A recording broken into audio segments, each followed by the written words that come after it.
Make sure you hit like and subscribe. Hit the bell to receive notifications. So my name is Dave Gaddy. I'm the owner of Pops Landscaping. I've been doing this for about 28 years.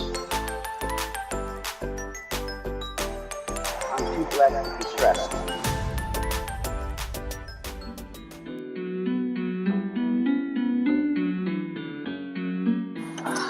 Alright, we're out here filming.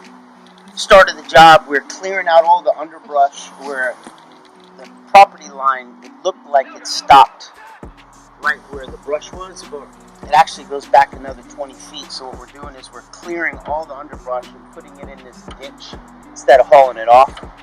And then we're going to extend their yard and they'll put the fence back. So that's what we're doing right now. But what we're going to do here is we're going to be building a seat wall. So we're actually going to cut into here, right?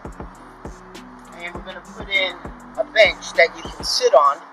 So I'm going to drop this grade down about 18 inches to 24 inches. Then we're going to drop this grade down about 24 inches.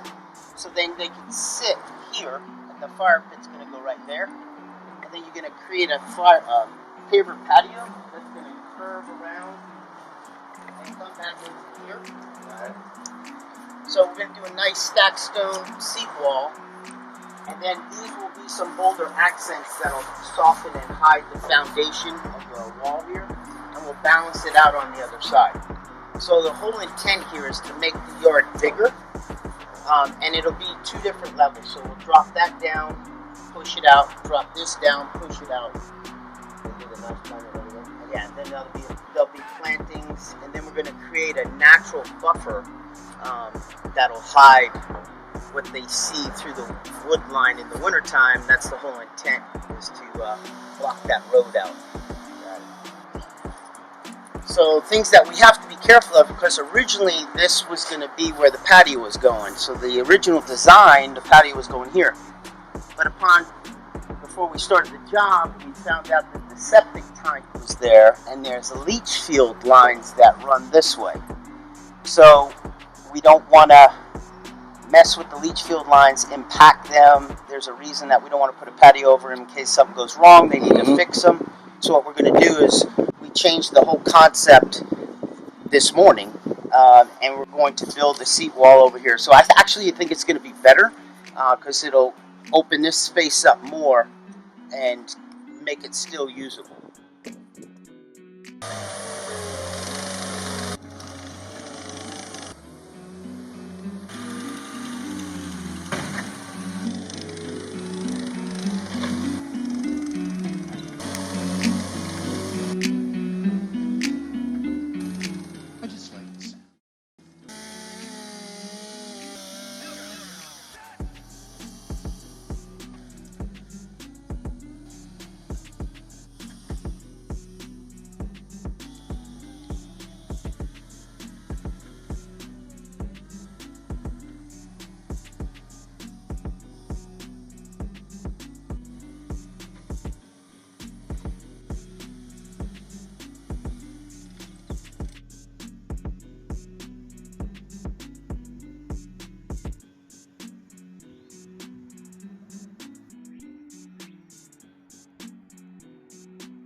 When we originally started the project, the patio was going to be under those trees, and because of the septic tank, we shifted everything over to here. So we dug into the hillside.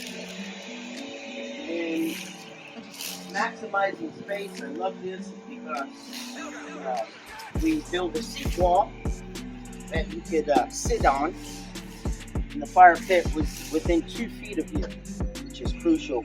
And what this thing is that when the fire is on, it kind of traps the heat in, so you can sit at least 6 people around here comfortably. And on the other side, you can put a couple of Adirondack chairs and look at the yard. So there'll probably be a little table set over there, some lounge chairs, so everybody kind of is congregating in this area and watching the kids play. So what we did at the end is we took a natural grouping of boulders. Originally this was going to be just a boulder wall, so we just take actual large boulders, set them naturally And I like the detail that my masons do is they cut the pavers to fit the boulder pattern, which is a real quality detail that we do. So some of the plants that are in here, these are called the juga. This juga is an evergreen. It gets purple flowers, and it's going to multiply and become a blanket in here. And then we mixed in some sedums, which will get a little bit taller. They have a color contrast, complement each other. They get about this tall. You can see 1, 2, and 3. Over here, what we did was we took coral bell, which is this is a lime color, and they get little white flowers. The homeowners wanted these pots and these roses. They wanted them there. Their family from another home, they wanted to bring them into this home, so that's why they're there. Behind you, we did a perennial bed. Again, this is a great plant. It's a coral bell. It's a caramel color. And then you have the evergreen ferns behind it. And then behind it will be, there's called fatsia, which are going to get much larger, 6 to 8 feet wide and tall. So if you notice that the plants, there's some big spacing in between. And that's because these plants need room to grow. A lot of people, when they plant, they kind of have a tendency to overplant. So if you remember from the beginning of the video, that Japanese maple was right here. And the canopy of these trees were down low. So we limbed up the canopy of the trees to let some more sunlight in.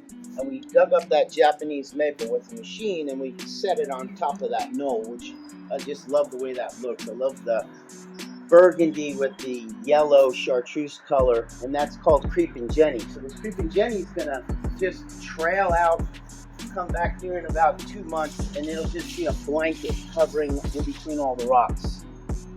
Behind it, we did some rosemary. They like to cook, so we added some big rosemary. That'll again have a blue flower. The most important thing was for this is that they had enough areas for their kids to play. They want to have parties, so they want to be able to put in those big tents and jungle equipment. So we brought in a bunch of dirt and we filled up the backyard, and then we rolled it down. We pushed out all the underbrush and we created more livable space, which put the trampoline over there. Before the trampoline was here, we pushed it into that back corner, which eventually when the trampoline is gone, they'll create that into another little sitting area.